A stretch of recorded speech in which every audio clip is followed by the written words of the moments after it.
Cześć, tu Kasia. Dzisiaj będę mówiła o różnych rodzajach inteligencji waszych dzieci. Zapraszam. Dobra, to jest wstęp. Teraz a ja też już mam teraz intro, więc wiecie. Masz dżingiel? Tak, mam, tak.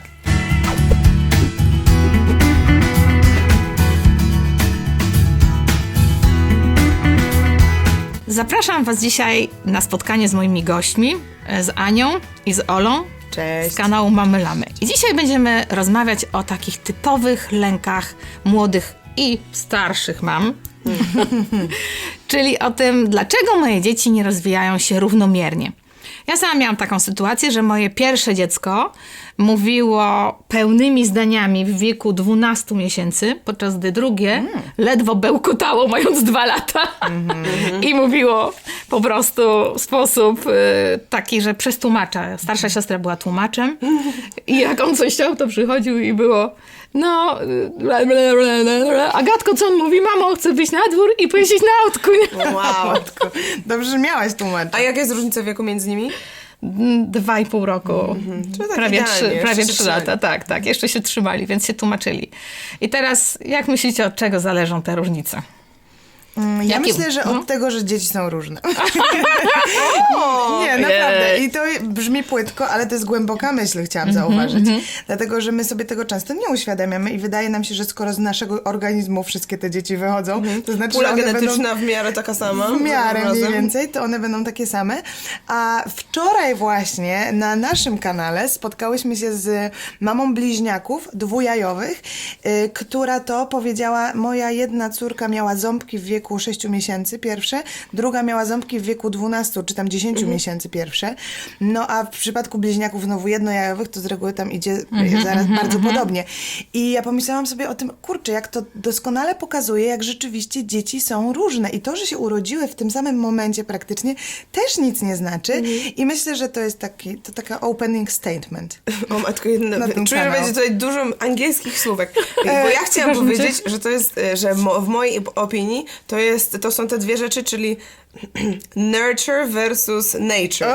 Czyli... that's true.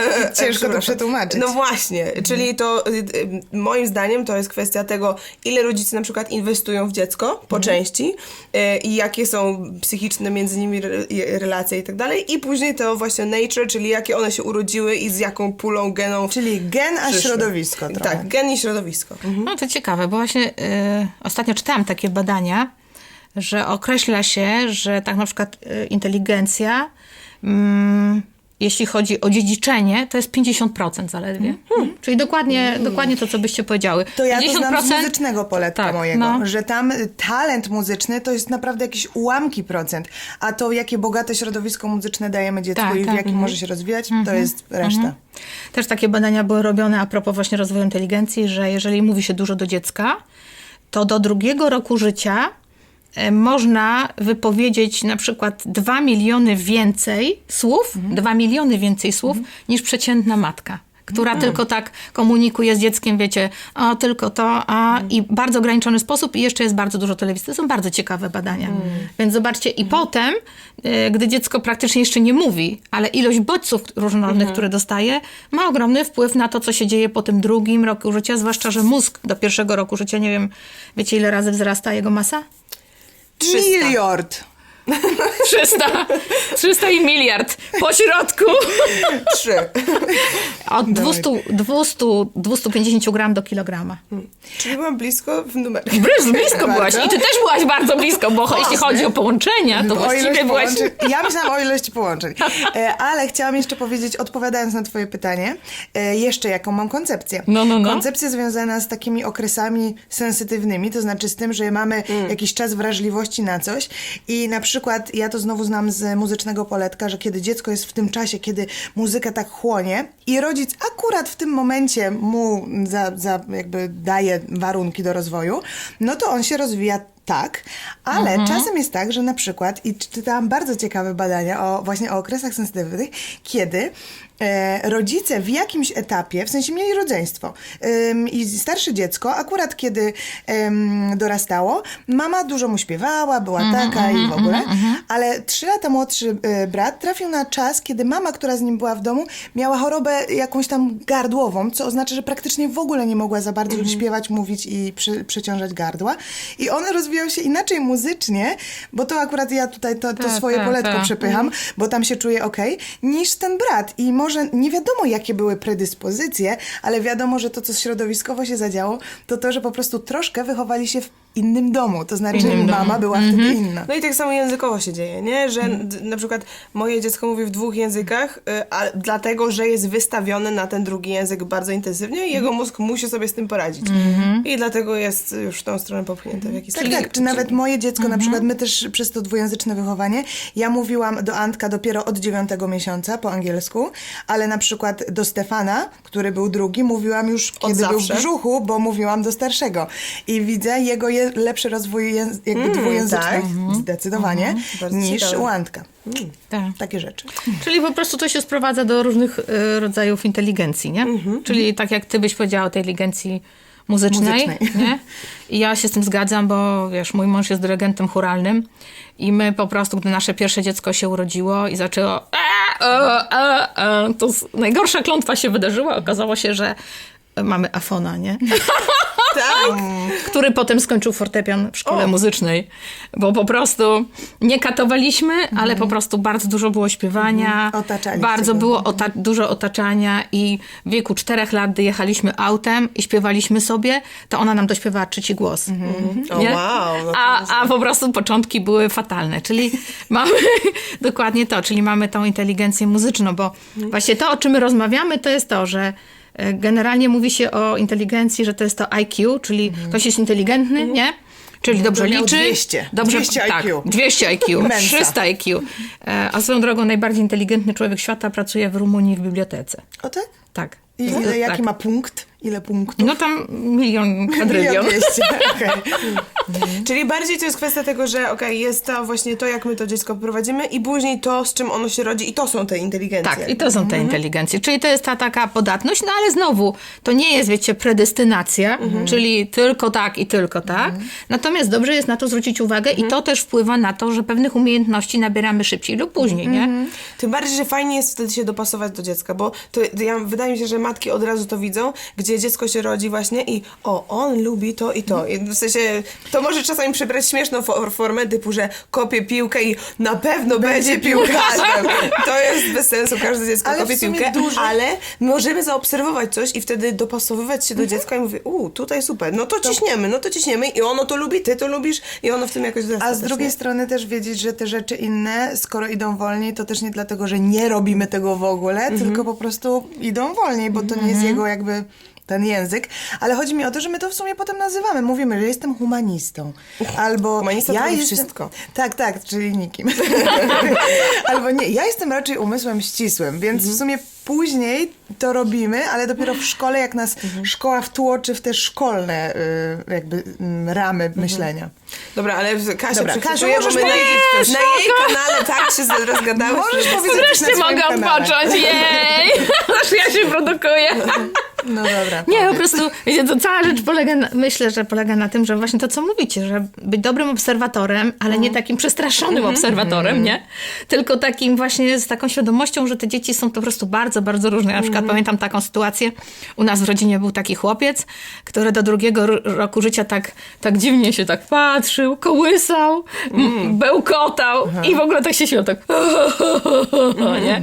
I tak cała rodzina tak, nie? Autysta. Nie, no tak wiesz, tak dziwnie, nie? Ale dużo miał reakcji prawidłowych i dla mnie on był całkowicie prawidłowy, ale wszyscy tak już obserwowali. I do momentu, kiedy on mnie nie zaprowadził do swojego pokoju, a tam, posłuchajcie, w pokoju stało zrobione z Lego coś takiego, z elementami z Lego Technik, posłuchajcie, które się ruszały i tak dalej. No i on po prostu miał tą jedną z tych 8 inteligencji, tą przestrzenną, nie?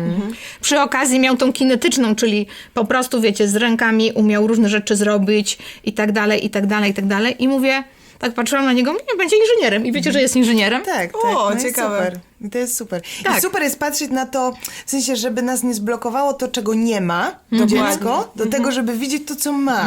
A czasem mamy tak, tego nie ma, ja nie mam wiedzy o tym, że może być coś innego, więc myślę sobie, do niczego się nie nadaje. Tak. A tyle w sumie słyszałam takich historii, że ludzie mówili, moja mama mówiła mi, że to się do niczego nie nadaje. Nie, albo też to, że my mamy właśnie wdrukowane, że jakaś inteligencja jest lepsza, na przykład ta matematyczność, ścisła, Tak, coś, tak, nie wiem tak. jak to się nazywa. I tym bardziej, że ona jest promowana najbardziej chyba w szkole, co nie? Oczywiście, logiczno-matematyczne, oczywiście. I wtedy, jeżeli jesteś z tego dobry, no to jesteś dobry. Jeżeli jesteś dobry z muzyki, no to proszę to cię, co? z muzyki, co to jest? Tak, ale najciekawsze, wiecie, to jest to, że wcale logiczno-matematyczna to nie jest tylko kwestia tego, że ty jesteś dobry z matematyki, ale że dobrze rozumiesz finanse. I na przykład bardzo często robią takie badania, że piątkowi uczniowie pracują dla trójkowo-czwórkowych, nie? Tak, ja to już dawno słyszałam, a propos w ogóle systemu oceniania, Tak. że on jest tak wypaczony, że potem karierę robią trójkowicze, a nie Tak. piątkowicze. I na przykład jedno z moich dzieci już w wieku tam dosłownie 2-3 lat miał taki ciąg, żeby ciągle rozmawiać o finansach. Coś tam, mamusiu, ile to kosztuje, nie? Mamusiu, ile dasz mi tam za coś, nie? Bo on tak lubił być nagradzany, tak da, to ja tam finansowych nagród dużo nie stosuję, ale on ciągle coś tam chciał. I na przykład pokazywał, mówi, mamusiu, ile to kosztuje? I na paluszkach mi to pokaż. Tyle. A ja mogę to kupić za tyle? Negocjacje? Już Od były najmłodszego? negocjacje. Posłuchajcie, on ze mną wszystko negocjował i w wieku 8 lat zadawał nam takie pytania w stylu: mamusiu, jak kryzys w Grecji ma wpływ na deprecjację złotówki? O, wow. Mówisz, nie mam pojęcia. A my tak, nie? I tak Tu naprawdę... jest Google. Tu jest Google. Piszę ci. I to po prostu, i gdy jesteś takim uważnym rodzicem, nie takim zamkniętym w tym, że tylko wiecie, to się liczy, czy tamto, no to po prostu widzisz ten talent, nie? I to jest coś takiego, że to są takie dzieci, które gdzieś w przyszłości będą widziały te nisze, nie? Rozumiecie? I to też jest ten talent, tylko on się słabo standaryzuje.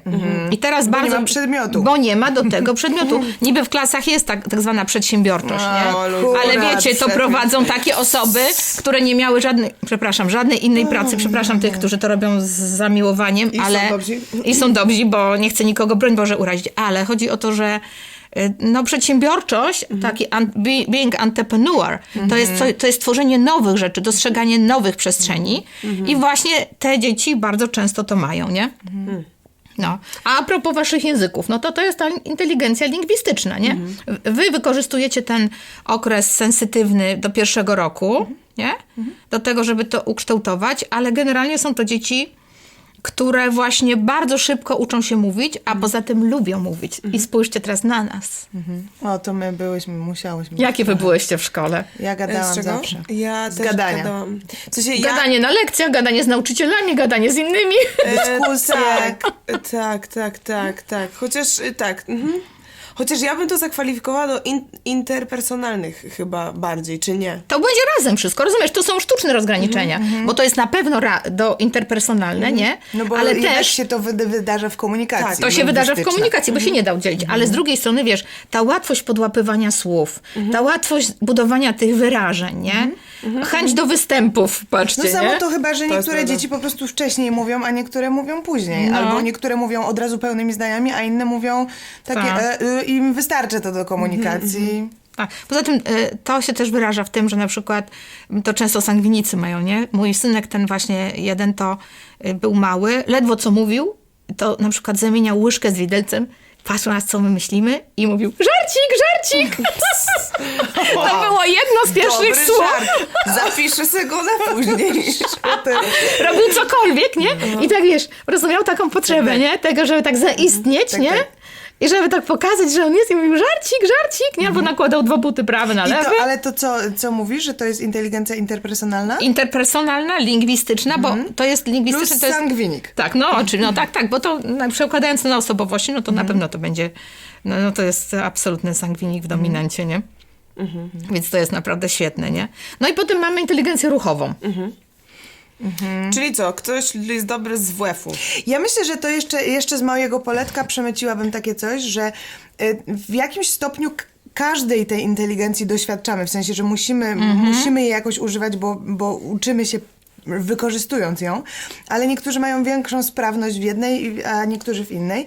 I ja na przykład widzę dzieci, które ruchowo po prostu potrzebują ruchowo coś zrozumieć, jakby przepracować, Ciekawe. chodzić, ruszać się i w ogóle nawet tak jest, że że talent muzyczny to są dwie składowe, że jedna to jest to śpiewanie i możemy siedzieć sobie po prostu tak i ćwiczyć śpiewanie i rozwijać się w tym, ale nie możemy, a druga składowa to jest ta rytmiczna, czyli żeby mieć poczucie rytmu Że ta muza i w puls, całym twoim i ciele ona się tu chodzi, rozpłynie. tak. I to się ćwiczy przez to, na kanapie tego nie wyćwiczymy, no chyba, że trochę że coś tu i tam, nóżkę. ale właśnie, że potrzebujemy biegać i tyle razy mi się zdarzyło, że prowadziłam jakieś zajęcia, a dzieciaki na przykład jakiś jeden konkretny chłopczyk cały czas Zasuwa. po prostu kółko za kółkiem dookoła, kółko za kółkiem. I mama miała takie, chyba nie będziemy już chodzić na te zajęcia, bo jemu się to nie podoba. Ja mówię, proszę zobaczyć, jak on biega. A on biega do rytmu. Jaka piosenka, w takim pulsie on biega. Tylko on po prostu tego bardzo potrzebuje, ciekawe. żeby to jakby wchłaniać. Tak się uczy. Tak. I to jest też bardzo ciekawe. Wiecie, ta inteligencja dotyczy jeszcze jednego poziomu, mianowicie tego, co robimy z rękami. O. Nie? Czyli na przykład, wiesz, rzeźbiarz i tak dalej.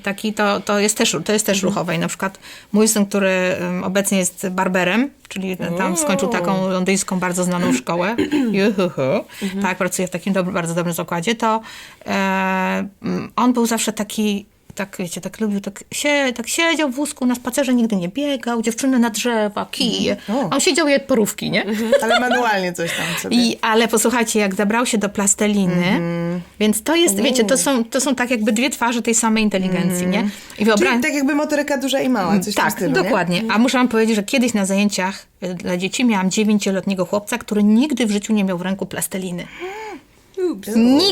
Nigdy. Więc wyobraźcie sobie, jak ja mu dałam plastelinę, to co się działo, to on właśnie miał, wiecie, tą powtórkę z okresu sensitywnego, czyli po prostu cała plastelina była jego, podbierał dzieciom, zabierał do domu, przynosił, kleił i potem zaczął czytać oczywiście. Bo to, wiecie, coś otworzyło. tak. Więc, Ale więc ciekawe. to jest ciekawe, że jeżeli my mamy tak naprawdę te inteligencje główne, to one są tak jakby wrotami do innych rzeczy. Do odblokowania się tak jakby w całości. Dlatego to jest warto rozpoznać, nie? A ten mój najstarszy syn, który teraz, no widzicie, manualnie jest bardzo zdolny, to taki był właśnie taki nic szczególnego, dopóki nie zaczął grać w piłkę. I w wieku 6-7 lat ogrywał całą rodzinę w pojedynkę. Tak, po prostu grał z nami, nie? Że musiałam go trzymać za rękaw albo szczypać, żeby w ogóle pozwolić nam w 5 osób na jedną wygrać. No właśnie. Tak, są. No właśnie dlatego to jest fajne, że możemy, że niektóre dzieci po prostu lubią i godzinami mogłyby się w czymś paplać i taplać i kleić, a niektóre dzieci tak mniej. Ja mam brudne ręce, jakbyś mogła mi mama umyć to. Tak. Ale to też chodzi o to, że zobaczcie, w szkole potem i na wszelkiego rodzaju zajęciach, gdzie się oczekuje od nich, że oni po prostu będą siedzieć, no to jest po prostu dramat. Biedaki, no jest. Dramat, nie? I na przykład mój syn teraz wraca ze szkoły, ten najmłodszy, zresztą rugbista, taki najmłodszy. No to ja mówię, co było w szkole? Mamo, WF był świetny i obiad smaczny. Najważniejsze dwie rzeczy. Ale on taki był zawsze, wiecie? On był taki zawsze, od małego. I teraz mogłabym... Myślę, że rodzice się najbardziej zawodzą tym, jak mają takie specyficzne oczekiwania, te w ramkach, a nie widzą tego, że tak naprawdę te inteligencje, ten zbiór taki indywidualny, bo znowu mówimy o indywidualnym podejściu do dziecka, to jest po prostu, że to zaowocuje czymś dobrym, ale może nie w tych ramach szkolnych. Nie? Tego, jak ono będzie oceniane, nie? No bo jakby na to nie patrzeć, ramy szkolne to są tylko jeden rodzaj ram.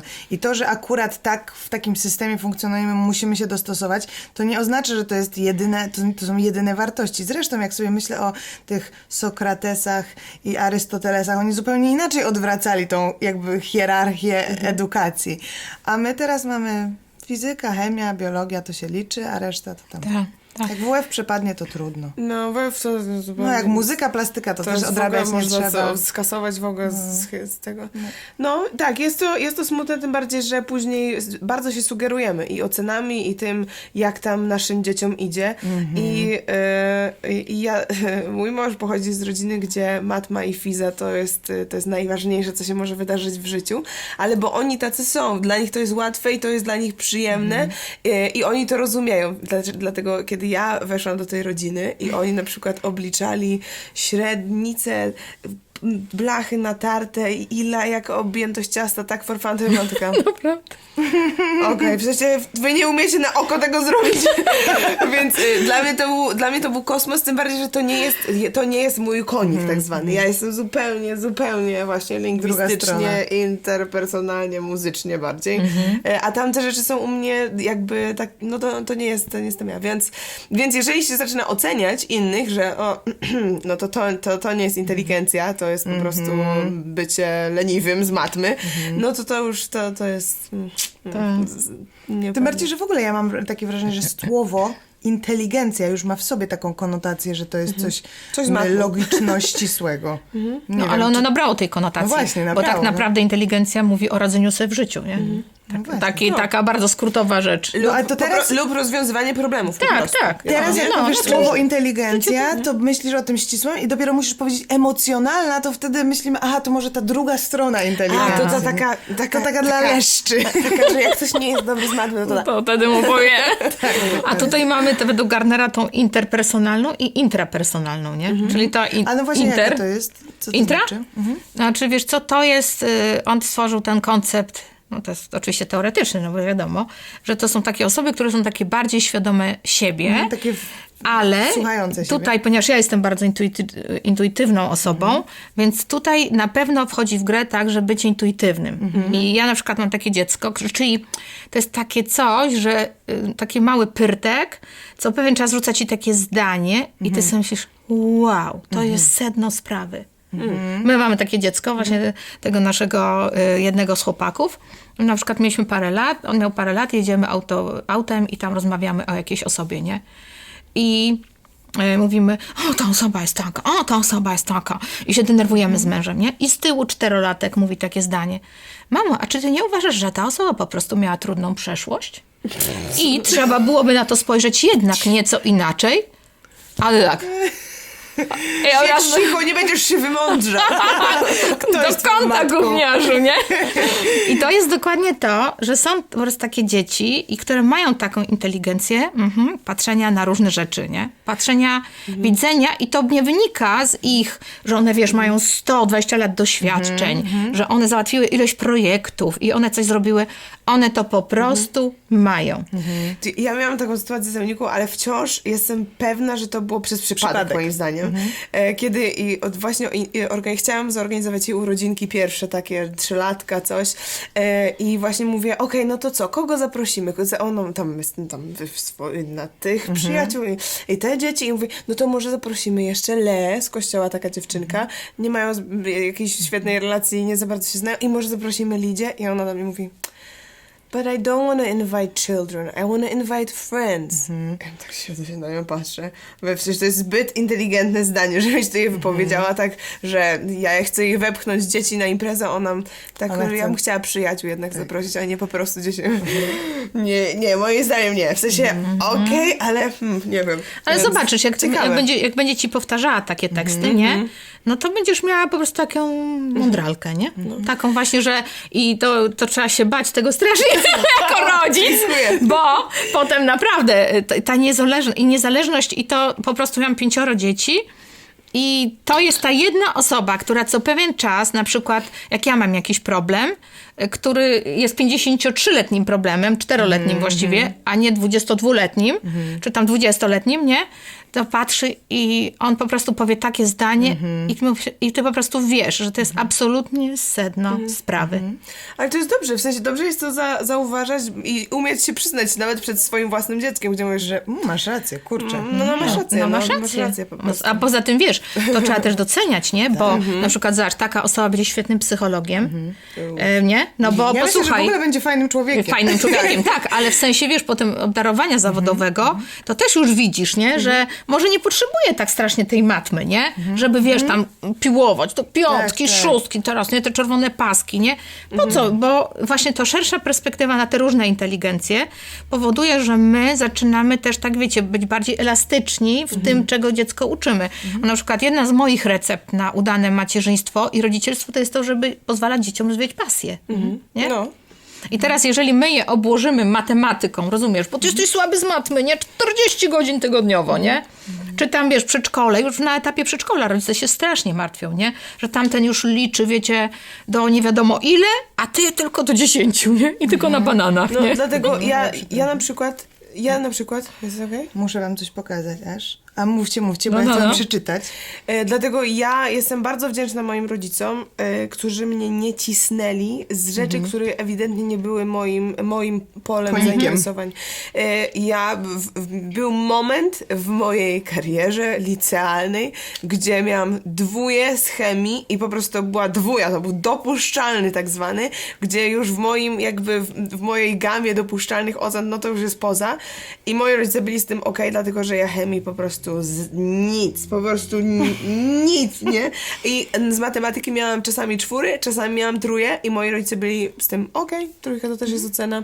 I widzieli moje jakby mocne strony i tu mnie cisnęli, dobra, to dodatkowe zajęcia z tego, może z tego i rzeczywiście się jakby wyspecjalizowałam gdzieś i to sprawiało mi przyjemność, ale jednocześnie miałam to, jakby nie miałam tego obciążenia, że muszę być świetna ze wszystkiego teraz. Ja chciałam tylko powiedzieć, że mi się Biblia przypomniała tutaj i O, ty. taki fragment z Księgi Przysłów, który mówi: wychowuj dziecko stosownie do jego uzdolnień, a nie zejdzie ze swej drogi do starości.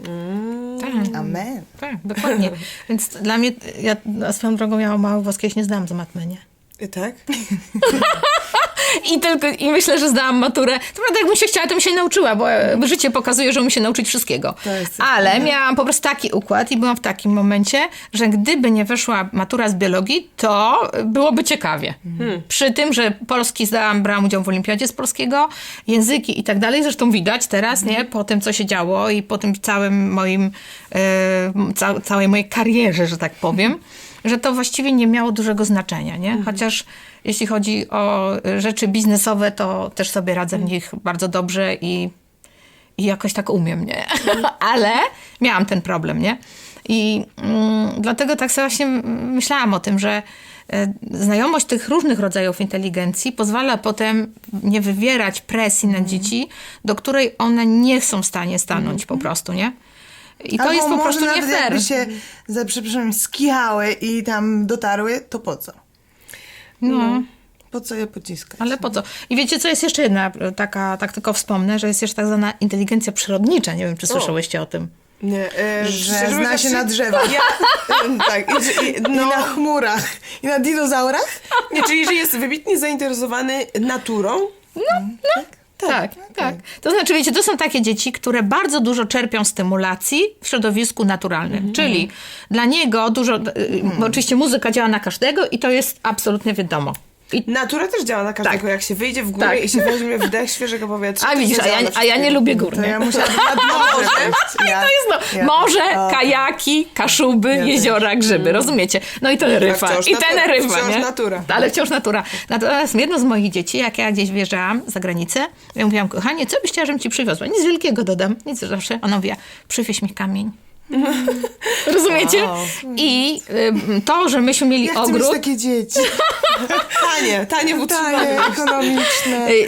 grządka, posłuchajcie, własna, obserwacja ślimaków, hodowla ślimaków zaznaczonych lakierem do paznokci, które o dziwo przez 5 lat nigdzie nie uciekały, więc jacyś samobójcy to byli. wow. I tak dalej. I to wpływa bardzo rozwijająco na niektóre dzieci. Więc zobaczcie, jakie są różne te kanały, które mogą być najbardziej stymulujące dla naszych dzieci, A nie? jak często czasem trudno je odkryć, bo na przykład mieszkamy w bloku, nie myślimy o tym. Wychodzimy na podwórko i tam jest żwir i psia kupa.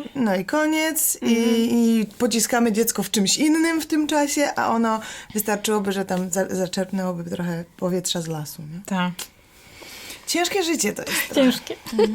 Kończymy? Dobra. Dobra, czekajcie, muszę teraz zakończyć. Podsumować? Podsumuję, tak. Może tak. jakoś. Tak. Jakie I są muszę, adresówki? nie, bo jestem trenowana ostatnio w robieniu dobrych zakończeń, więc muszę dobre zakończenie zrobić. Kochani, to na tyle na temat inteligencji z moimi ekspertami. Ekspertami od niczego. Od nie wiadomo czego. Od bycia, urodzenia 2 dzieci i bycia w ciąży z 3.